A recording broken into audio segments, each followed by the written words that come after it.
Hey guys, Boomer here, our HR manager. Say hi, Boomer. Boomer says, click that subscribe button before you do anything. Thank you. Hey guys, Joshua Griffin here, serving the Middle Peninsula and the Northern Neck. I've got the HR manager here with us today. Say hi, Boomer.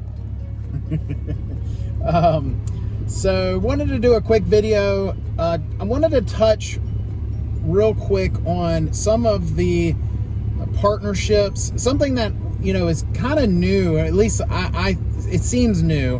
When I first started out in the industry, most manufacturers, they had an array of brands. It wasn't uncommon for them to install or to make different brands, but they all had more of like a John Rockefeller sort of attitude, where it was us against them sort of deal.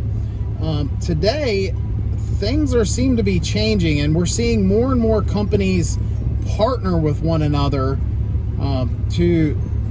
for whatever reason, to have greater market share, to offer more products and things like that.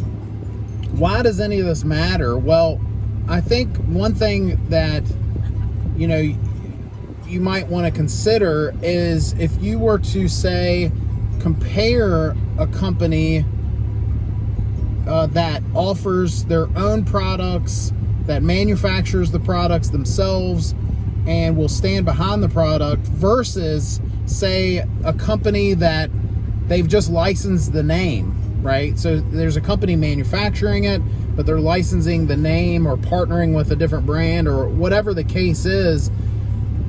I think there's something to be said for those companies that they're manufacturing it themselves.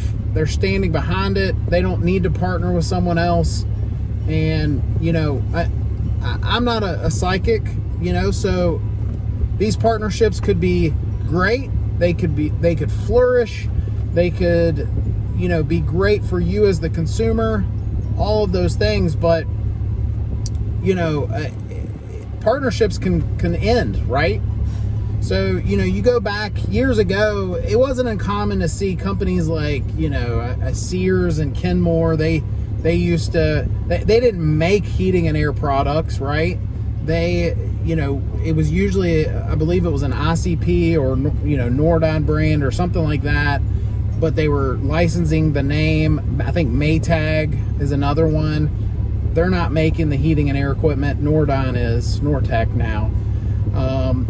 But we're seeing that more and more. Back then it was kind of weird, right? You had all these manufacturers that actually produced the equipment themselves, and then you see these appliance companies coming in, and they're not actually making the product, right?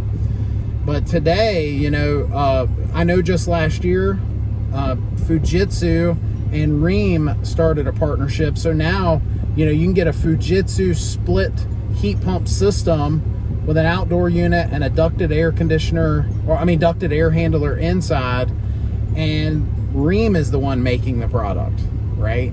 And so we're seeing that more and more. Again, it may be fine. You might be happy with it if you were to purchase it. Maybe you got a good price. Maybe whatever the upside of getting it, you may be fine.